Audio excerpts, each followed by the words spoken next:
말씀 앞에서 경외함으로 주께 홀로 섭니다. 생명의 말씀 읽고 순종해 주를 예배합니다. 사랑하는 믿음의 가족 여러분, 2020년 5월 20일 수요일입니다.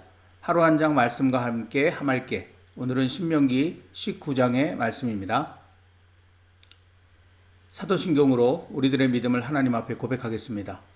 전능하사 천지를 만드신 하나님 아버지를 내가 믿사오며 그 외아들 우리 주 예수 그리스도를 믿사오니 이는 성령으로 잉태하사 동정녀 마리아에게 나시고 본디오 빌라도에게 고난을 받으사 십자가에 못 박혀 죽으시고 장사한 지 사흘 만에 죽은 자 가운데서 다시 살아나시며 하늘에 오르사 전능하신 하나님 우편에 앉아 계시다가 저리로서 산 자와 죽은 자를 심판하러 오시리라. 성령을 믿사오며 거룩한 공회와 성도가 서로 교통하는 것과 죄를 사하여 주시는 것과 몸이 다시 사는 것과 영원히 사는 것을 믿사옵나이다. 아멘. 오늘의 말씀인 신명기 19장 1절부터 21절까지 말씀을 한 절씩 번갈아 가면서 받들어 읽겠습니다. 내 하나님 여호와께서 이 여러 민족을 멸절하시고 내 하나님 여호와께서 그 땅을 내게 주심으로 내가 그것을 받고 그들의 성읍과 가옥에 거주할 때에 내 하나님 여호와께서 내게 기업으로 주신 땅 가운데에서 새 성읍을 너를 위하여 구별하고 내 하나님 여호와께서 내게 기업으로 주시는 땅 전체를 세 구역으로 나누어 길을 닫고 모든 살인자를 그 성읍으로 도피하게 하라. 살인자가 그리로 도피하여 살만한 경우는 이러하니 곧 누구든지 본래 원한이 없이 부지 중에 그의 이웃을 죽인 일. 가령 사람이 그 이웃과 함께 벌목하러 삼림에 들어가서 손에 도끼를 들고 벌목하려고 찍을 때에 도끼가 자루에서 빠져 그의 이웃을 맞춰 그를 죽게 함과 같은 것이라. 이런 사람은 그 성읍 중 하나로 도피하여 생명을 보존할 것이니라. 그 사람이 그에게 본래 원한이 없으니 죽이기에 합당하지 아니하나 두렵건대 그 피를 보복하는 자의 마음이 복수심에 불타서 살인자를 뒤쫓는데 그 가는 길이 멀면 그를 따라잡아 죽일까 하노라. 그러므로 내가 네게 명령하기를 새 성읍을 너를 위하여 구별하라 하노라.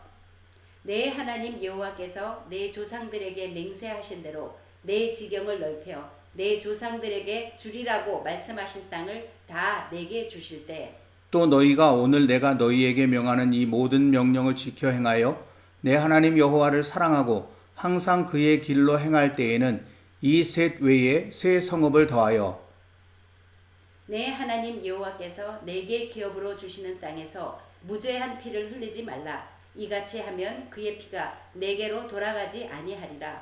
그러나 만일 어떤 사람이 그의 이웃을 미워하여 엎드려 그를 기다리다가 일어나 상처를 입혀 죽게 하고 이 한 성읍으로 도피하면 그 본 성읍 장로들이 사람을 보내어 그를 거기서 잡아다가 보복자의 손에 넘겨 죽이게 할 것이라. 내 눈이 그를 긍휼히 여기지 말고 무죄한 피를 흘린 죄를 이스라엘에서 제하라. 그리하면 내게 복이 있으리라. 내 하나님 여호와께서 내게 주어 차지하게 하시는 땅 곧 내 소유가 된 기업의 땅에서 조상이 정한 내 이웃의 경계표를 옮기지 말지니라. 사람의 모든 악에 관하여 또한 모든 죄에 관하여는 한 증인으로만 정할 것이 아니요 두 증인의 입으로나 또는 세 증인의 입으로 그 사건을 확정할 것이며 만일 위증하는 자가 있어 어떤 사람이 악을 행하였다고 말하면 그 논쟁하는 쌍방이 같이 하나님 앞에 나아가 그 당시의 제사장과 재판장 앞에 설 것이요 재판장은 자세히 조사하여 그 증인이 거짓 증거하여 그 형제를 거짓으로 모함한 것이 판명되면 그가 그의 형제에게 행하려고 꾀한 그대로 그에게 행하여 너희 중에서 악을 제하라. 그리하면 그 남은 자들이 듣고 두려워하여 다시는 그런 악을 너희 중에서 행하지 아니하리라. 내 눈이 긍휼히 여기지 말라. 생명에는 생명으로, 눈에는 눈으로, 이에는 이로, 손에는 손으로, 발에는 발로이니라. 아멘. 이제 우리는 십계명 제6계명과 관련된 세부 규정을 기록한 말씀에 도착하였습니다. 먼저 십계명 제6계명이 무엇인지 다시 확인해 보도록 하겠습니다. 신명기 5장 17절 말씀입니다. 살인하지 말지니라. 이것이 십계명 제6계명입니다. 이 계명과 관련된 세부 규정은 신명기 19장 1절부터 22장 8절까지 무려 4장에 걸쳐 기록되어 있어서 십계명의 세부 규정들 가운데 가장 많은 분량을 차지하고 있습니다. 이것은 그만큼 하나님께서 이 계명을 중요하게 생각하신다는 증거가 됩니다. 그도 그럴 것이 살인하지 말라는 계명은 하나님께서 가장 중요하게 생각하시는 생명과 직접 연관된 계명입니다. 우리는 하나님께서 얼마나 생명을 귀하게 여기시는지 이미 나눈 말씀들을 통해 잘 알고 있습니다. 그 가운데 대표적인 것이 고기 먹는 규정이었습니다. 하나님께서는 그 규정에 생명되는 핏째 먹지 말라는 강력한 금지 조항을 포함하심으로써 필요 이상으로 짐승들의 생명이 희생되지 않도록 하셨습니다. 화면에 신명기 12장 23절 24절 말씀이 나오는데 이 짧은 말씀에 피를 먹지 말라라는 말씀이 3번에 걸쳐서 반복해서 나오는 것을 볼 수가 있는데 그만큼 하나님께서는 생명을 소중히 여기신다라는 사실을 나타내는 말씀입니다. 심지어 하나님께 제물을 드릴 때조차도 피는 반드시 하나님께 드리라고 하심으로써 인간이 죄를 용서받기 위해서는 죄 없는 짐승이 대신 죽을 수밖에 없는 가슴 아픈 상황에서도 그 생명을 하나님께서 귀하게 여기신다는 것을 기억하도록 하셨습니다. 이렇게 짐승의 생명까지 귀하게 여기시는 하나님께서 하물며 사람의 생명은 얼마나 귀하게 여기시겠습니까? 그래서 하나님께서는 십계명에 단도직입적으로 살인하지 말라, 사람을 죽이지 말라고 명령하신 것입니다. 그러니까 이 계명 속에 담긴 하나님의 깊은 뜻은 나 여호와는 사람의 생명을 귀히 여기나니 너희도 사람의 생명을 소중히 여기고 함부로 다뤄서는 안 된다라고 하는 것임을 우리는 알 수 있는 것입니다. 그래서 살인하지 말라는 계명의 세부 규정으로 주신 오늘의 말씀에 보면 악한 의도를 가지고 살인하는 것은 물론 다른 사람의 생명을 해치는 어떤 행위라도 엄하게 처벌하라고 하나님이 말씀하셨습니다. 먼저 오늘 11절부터 13절까지 말씀을 화면에서 보시면 이 말씀은 계획적으로 살인한 사람에 관한 규정입니다. 그래서 우리는 이 말씀을 살인하지 말라는 계명의 세부 규정으로 당연히 받아들일 수 있습니다. 그러나 이 뒤에 이어지는 말씀은 조금 깊은 이해가 필요한 말씀들입니다. 오늘 말씀 14절 말씀에 내 하나님 여호와께서 내게 주어 차지하게 하시는 땅, 곧 내 소유가 된 기업의 땅에서 조상이 정한 내 이웃의 경계표를 옮기지 말지니라는 말씀이 있습니다. 신명기의 구조상 이 말씀 또한 살인하지 말라는 계명의 세부 규정 안에 들어와 있는 말씀입니다. 그런데 그냥 봐서는 이게 살인하지 말라는 계명하고 무슨 상관이 있는가 잘 이해할 수 없습니다. 하지만 조금 깊이 들여다보면 이 말씀이 여기에 속한다는 사실을 우리는 깨닫게 됩니다. 이 말씀의 경계표란 땅의 소유를 구분짓는 표시를 의미합니다. 그러니까 이 말씀은 땅에 관한 말씀인데 성경에서 땅은 생명과 깊은 연관이 있습니다. 창세기 1장 30절 말씀, 또 땅의 모든 짐승과 하늘의 모든 새와 생명이 있어 땅에 기는 모든 것에게는 내가 모든 푸른 풀을 먹을 거리로 주노라 하시니 그대로 되니라. 아멘. 여기 기록된 것처럼 하나님께서는 땅에서 나오는 푸른 풀을 모든 생명이 살아가는데 가장 기본적이고 중요한 먹거리로 주셨습니다. 그러므로 성경이 말하는 땅은 그냥 땅이 아니라 그 위에서 살아가는 생명과 깊이 연결되어 있는 것이죠. 하나님께서 하나님의 백성들에게 약속의 땅을 제비뽑아 나누게 하신 것도 이 때문입니다.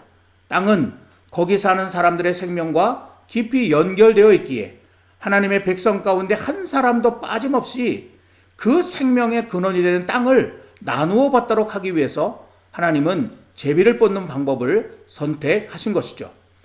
그래서 어떤 사람이 자기가 더 많은 땅을 차지하려고 슬그머니 그 경계를 옮긴다면 그것은 단순히 땅의 문제가 아니라 생명의 문제가 됩니다. 그래서 하나님께서는 생명을 소중히 여기시는 하나님의 백성들은 그런 짓을 해서는 안 된다고 경고하시며 말씀하신 것입니다. 또 그 다음에 이어지는 말씀도 그렇습니다. 오늘 말씀 15절 이하의 말씀은 재판과 증인에 대한 규정입니다. 먼저 15절 말씀을 보시면 사람의 모든 악에 관하여 또한 모든 죄에 관하여는 한 증인으로만 정할 것이 아니요 두 증인의 입으로나 또는 세 증인의 입으로 그 사건을 확정할 것이며 라고 하나님이 말씀하셨습니다. 하나님의 백성에게 있어서 악과 죄는 모두 율법, 곧 하나님의 말씀을 어긴 것입니다. 그래서 그 벌은 생명을 좌우할 만큼 매우 심각합니다. 그러기에 함부로 판단해서 무죄한 자를 처벌하게 되면 자칫 재판한 그 사람들이 살인하지 말라는 하나님의 더 큰 계명을 어기게 될 수도 있습니다. 그래서 한 사람의 증언만으로 섣불리 판단하지 말고 두세 증인의 말을 더 들어보고 신중하게 판단해야 한다고 말씀하신 것입니다. 하지만 인간의 악한 본성을 아시는 하나님께서는 두세 사람이 서로 입을 맞추면 무고한 한 사람을 얼마든지 모함할 수도 있는 가능성까지 내다보셨습니다. 그래서 그것을 경고하는 규정도 함께 주셨습니다. 오늘 말씀 18절, 19절 말씀입니다. 이 말씀 속에 어떤 증인이 거짓 증거해서 그 형제를 모함한 것이 판명되면 그의 형제에게 행하려고 꾀한 그대로 그에게 행하라. 하나님께서 그렇게 말씀하시죠. 그래서 여기에 그 유명한 눈에는 눈으로, 이에는 이로 우리가 그렇게 말하는 이 원칙이 등장하게 되는 것입니다. 남의 생명에 해를 끼치는 자 반드시 그대로 갚아 주어라. 하나님께서 이런 원칙을 세워주신 것이죠. 이를 통해 하나님께서는 다른 이의 생명을 자신의 생명처럼 여겨야 한다는 것을 하나님의 백성들로 하여금 반드시 기억하도록 하셨습니다. 그러나 하나님께서 이렇게 경고하셨음에도 불구하고 열왕기상 21장에 보면 왕비 이세벨이 나봇의 포도원을 빼앗아 자기 남편인 아합 왕에게 주려고 불량배 두 사람을 시켜 위증하게 하므로 무고한 나봇이 결국 사형 판결을 받고 돌에 맞아 죽는 가슴 아픈 사건이 기록되어 있습니다. 하나님께서 이 사건을 바라보시면서 얼마나 마음이 아프셨을까요? 그토록 가르치고 누누이 경고하였음에도 기어이 이런 일을 저지르고 말았으니 하나님의 마음이 얼마나 답답하고 얼마나 아프셨겠습니까? 하나님께서는 그 일을 행한 이 아합과 이세벨에게 오늘 말씀에 있는 것처럼 눈에는 눈으로, 이에는 이로 라는 원칙대로 그들이 나봇에게 행한 그대로 갚음을 받도록 하셨습니다. 그 말씀이 열왕기상 21장 19절에 기록되어 있는데 개들이 나봇의 피를 핥은 곳에서 개들이 내 피, 곧 내 몸의 피도 핥으리라. 하나님께서 그대로 갚아주시는 그런 말씀이 여기 기록되어져 있는 것입니다. 이렇게 사람의 생명을 소중히 여기시는 하나님의 마음은 오늘 말씀 1절부터 10절까지에 기록된 도피성 규정에도 나타납니다. 그런데 이 도피성은 모든 살인자를 위해 주신 규정이 아닙니다. 물론 오늘 말씀 3절에 보면 모든 살인자를 그 성읍으로 도피하게 하라 라고 하는 말씀이 기록되어져 있어서 우리가 오해할 수 있는데 여기 모든 살인자는 무조건적인 모든이 아니고 조건이 붙어있는 모든입니다. 그 조건이 다음 절에 나오고 있습니다. 살인자가 그리로 도피하여 살만한 경우는 이러하니 곧 누구든지 본래 원한이 없이 부지중에 그의 이웃을 죽인 일. 바로 이것이 조건이죠. 이런 조건에 맞는 모든 살인자가 도피하는 것이 하나님이 정해주신 도피성인 것입니다. 그러면서 하나님께서는 행여나 우리가 제대로 알아듣지 못할까봐 구체적인 예까지 들어주십니다. 5절 말씀 속에 사람이 그 이웃과 함께 벌목하러 삼림에 들어가서 손에 도끼를 들고 벌목하려고 찍을 때에 도끼가 자루에서 빠져 그의 이웃을 맞춰 그를 죽게 함과 같은 것이라. 이렇게 구체적인 예까지 들어주시면서 이런 조건에 맞는 사람이 도피성에 피할 수 있다라고 말씀하신 것이죠. 하나님께서는 우리 인간이 불완전하다는 것을 잘 아십니다. 더구나 아담의 범죄로 타락한 세상에서는 의도치 않게 다른 사람의 생명을 해치게 되는 일이 얼마든지 발생할 수 있다는 사실도 잘 아십니다. 무엇보다 하나님께서는 우리 인간의 악함을 깊이 아십니다. 하나님께서 이에는 이, 눈에는 눈이라고 하신 것은 현저하게 위증한 것이 드러난 사람을 향하여 하신 말씀임에도 악한 사람들은 실수가 분명한 사람에게까지 이 원칙을 들이밀면서 자신의 보복을 정당화하는 근거로 삼을 것이 너무나 자명하기에 하나님께서는 아예 도피성을 만드셔서 자기도 모르게 살인한 사람의 생명을 지켜주시려고 하신 것입니다. 결국 도피성 규정은 인간의 불완전함과 악함 속에서도 어떻게든지 사람의 생명을 보존하시려는 하나님의 마음이 담긴 규정입니다. 오늘 말씀 5절 끝부분에 보면 생명을 보존할 것이니라 라는 말씀이 나오고 있는데, 이 말씀이 바로 도피성을 만든 하나님의 궁극적인 마음과 목적을 나타내는 말씀인 것입니다. 사랑하는 성도 여러분, 하나님께서는 사람의 생명을 귀하게 여기십니다. 하나님께서는 우리 한 사람 한 사람의 생명을 너무너무 사랑하십니다. 그래서 죄악 가운데 죽었던 우리를 다시 살리시려고 독생하신 아들 예수님까지 보내어 주셨습니다. 그렇게 하나님의 사랑으로 생명을 보존받게 된 우리는 이제 어떻게 살아야 될까요? 오늘 말씀을 받은 이스라엘 백성들은 하나님의 깊은 마음은 헤아리지 못한 채 비록 그들이 문자적으로 살인하지는 않았지만 마땅히 사랑하고 돌보아야 할 소중한 형제를 함부로 대하고 자기 마음에 들지 않는다고 온갖 저주를 퍼부으면서 살았습니다. 그런 그들의 모습이 예수님의 말씀에 고스란히 나타나 있습니다. 마태복음 5장 21절 22절 말씀입니다. 여러분, 여기 나오는 형제에게 노하는 자, 형제를 대하여 라가라 하는 자, 미련한 놈이라 하는 자라고 예수님께서 표현한 이 말씀이 그 당시 이스라엘 백성들이 살아가는 삶의 모습을 이야기하는 거거든요. 여기 노하는 것이라고 되어 있는 이 말은 아직까지 상대방에게 드러나지 않은 마음의 상태를 의미하는 것이지만 단순히 화가 나 있는 상태를 말하는 것이 아니라 상대방을 향한 미움이나 저주로까지 그 분노가 발전되어 있는 상태를 나타내는 말입니다. 그리고 형제를 대하여 라가라 하는 자라고 하는 이 말의 라가라고 하는 것은 마음속에 있는 노가 밖으로 표현된 것인데, 이 말은 속이 텅 비었다라고 하는 뜻입니다. 한국말에 골빈놈이라고 하는 그런 욕이 있잖아요. 그것과 비슷한 뜻이 이 라가라고 하는 말입니다. 그러나 이스라엘의 라가는 그냥 놀리듯 하는 그런 말이 아니라 몹시 화가 난 상태에서 진짜 그렇게 되라고 저주의 의미를 가지고 하는 아주 심한 욕입니다. 그리고 마지막에 있는 미련한 놈은 모레라는 헬라어를 번역한 것인데, 이 말은 종교적으로 상대방을 정죄할 때 쓰는 말입니다. 즉 하나님을 부정하는 불신자 취급을 하는 말이 이 미련한 놈이라고 하는 말입니다. 유대인의 집단에서 제외시키고 왕따 시켜버린다는 의미가 있습니다. 내버린 자식 취급을 한다는 것입니다.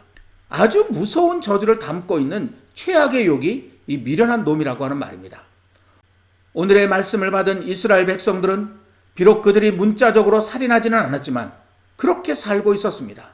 그런 그들의 모습을 보시는 하나님의 마음은 또 얼마나 아프셨을까요? 그러나 진짜 문제는 우리입니다. 우리도 이스라엘 백성들처럼 살고 있는 것은 아닐까요? 문자적으로 살인하지 않았으니 나는 최소한 10계명 제6계명은 지키고 있다고 그렇게 착각하면서 살고 있는 것은 아닐까요? 오늘 말씀을 통해 우리는 하나님께서 살인하지 말라고 하신 진심이 무엇인지를 확실히 깨달아야 합니다. 그것은 생명을 소중히 여기는 마음입니다. 내 생명을 소중히 여기듯 다른 이들의 생명 또한 소중히 여기며 사는 것입니다. 예수님께서는 심지어 너희는 형제에게 원망들을 말이나 행동조차 하지 말라고 마태복음 5장 23절 24절에서 말씀하시기까지 하셨습니다. 오늘의 말씀 앞에서 지금까지 살아온 우리들의 삶의 모습을 깊이 되돌아보고 하나님의 마음, 예수님의 마음을 다시금 가슴에 새기며 참된 생명 사랑의 삶을 새롭게 열어가는 저와 여러분들이 될 수 있기를 우리 주님의 이름으로 간절히 기원합니다. 오늘은 찬송가 218장으로 함께 찬송하도록 하겠습니다.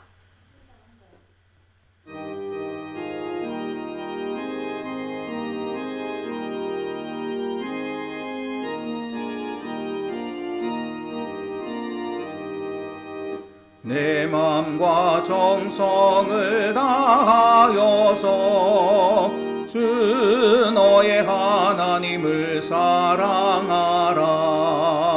내 몸을 아끼고 사랑하듯 형제와 이웃을 사랑하라. 주께서 우리에게 명하시니 그 명령 따라서 살아가리. 널 미워해지는 원수라도 언제나 너그럽게 사랑하라. 널 핍박하는 자 위에서도 신실한 마음으로 복을 빌라. 주께서 우리에게 명하시니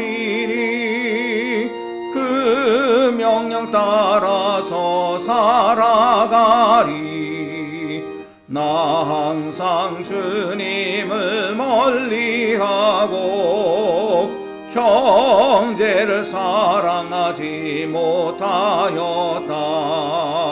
이러한 죄인을 사랑하사 주께서 몸버려 죽으셨다.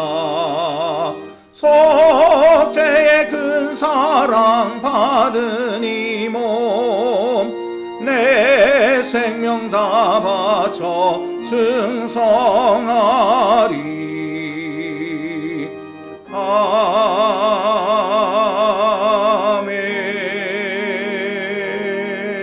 아멘.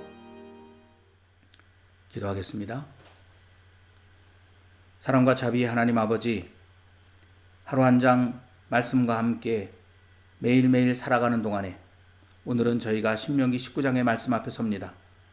10계명 제6계명 살인하지 말라는 계명의 세부 규정으로 주신 말씀을 저희들이 나누면서 이 말씀 속에 담긴 하나님의 마음을 느끼게 됩니다.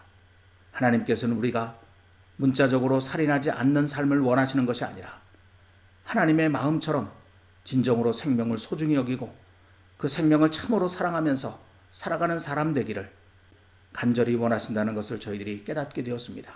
안타깝게도 이 말씀을 먼저 받았던 이스라엘 백성들은 하나님의 마음을 너무 아프게 해드렸는데 다시 하나님의 사랑을 받고 예수님을 통해서 하나님의 자녀가 된 저희들마저도 하나님의 마음을 아프게 해드리면 어찌하겠습니까? 다시 그 마음을 정하여 우리 하나님의 마음을, 우리 예수님의 마음을 저희들의 가슴속에 오늘 새기게 하여 주시옵소서. 이 말씀 따라 생명을 사랑하며 생명을 소중히 여기며 마땅히 함께해야 할 모든 형제들을 가슴에 품으며 살아가는 저희들 되게 해주옵소서. 예수님의 말씀처럼 우리의 말 한마디라도 우리의 행동 하나라도 결코 우리 형제들에게 원망 들을 일이 없도록 그렇게 살아가는 저희들 되게 해 주시옵소서. 예수님의 이름으로 간절히 기도하옵나이다. 아멘. 오늘도 찬양과 함께 계속해서 하나님 앞에 좀 더 기도하는 시간을 가지시기를 바랍니다.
주